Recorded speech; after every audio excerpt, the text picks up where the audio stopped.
15 August మన దేశానికి ఎంతో విశిష్టమైన రోజు.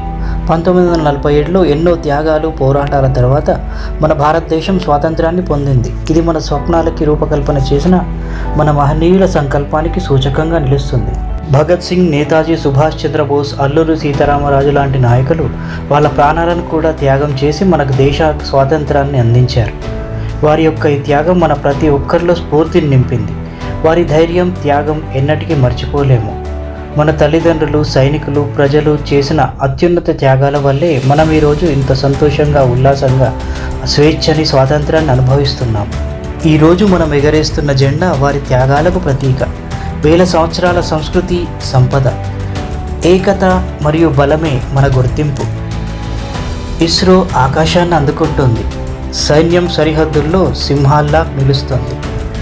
మన యువత మన స్ఫూర్తి. ప్రపంచం ముందు గర్వంగా నిలిపే శక్తి. స్వేచ్ఛ అనే వరం మన చేతుల్లో ఉంది. దాన్ని కాపాడడం, గౌరవించడం మన కర్తవ్యం. అందరికీ 79వ స్వాతంత్ర దినోత్సవ శుభాకాంక్షలు. ఈ వీడియో కనుక మీకు నచ్చినట్లయితే లైక్ చేయండి, షేర్ చేయండి. మీ అమూల్యమైన అభిప్రాయాలను కామెంట్ల రూపంలో తెలియజేయండి.